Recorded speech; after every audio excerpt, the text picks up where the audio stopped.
গেল বছরের ফেব্রুয়ারি মাসে ইউক্রেনে রুশ সামরিক অভিযান শুরুর পর চাঙা যুক্তরাষ্ট্রের বিভিন্ন প্রতিরক্ষা কোম্পানি। একদিকে মার্কিন কোম্পানি সামরিক সরঞ্জাম কেনা বাড়িয়ে দিয়েছে, অন্যদিকে মস্কোর সম্ভাব্য আগ্রাসনের আশঙ্কায় ইউরোপের বিভিন্ন দেশ নিজেদের অস্ত্রে সুসজ্জিত করছে। যুক্তরাষ্ট্র যেসব সরঞ্জাম কিনছে তার একটা অংশ পাঠানো হচ্ছে ইউক্রেনে। বার্তা সংস্থা রয়টার্স বলছে, লকহিড মার্টিন, জেনারেল ডায়নামিক্স ও অন্যান্য প্রতিরক্ষা ঠিকাদারি কোম্পানি আশা করছে যে আগামী দিনে সাজোয়া গাড়ির যে ক্রয়াদেশ আসবে তাতে আগামী প্রান্তিকগুলোতে তাদের আর্থিক ফলাফল আরও ভালো হবে।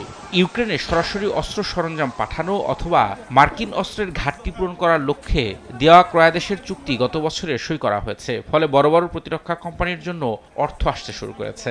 কয়েকদিনে লকহিড, জেনারেল ডায়নামিক্স ও আরটিএক্স সবাই জানিয়েছে যে প্রত্যাশার চেয়ে বেশি আয় করেছে তারা।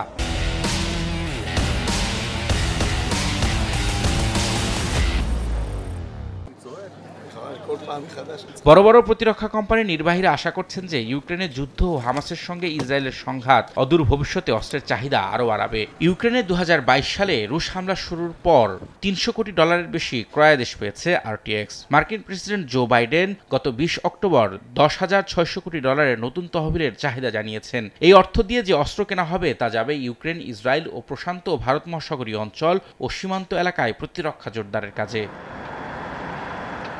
শুধু যুক্তরাষ্ট্র জুড়েই নয়, বিশ্বজুড়েই বেড়েছে অস্ত্রের বিক্রি। সুইডেনের সাব কোম্পানির অস্ত্র বিক্রি বাড়ার কারণে তারা তাদের পুরো বছরের বিক্রির পূর্বাভাস বাড়িয়ে দিয়েছে। জার্মানির রাইন মেটাল বলেছে, অস্ত্র ও গোলাবারুদের চাহিদা বেশ বৃদ্ধি পেয়েছে।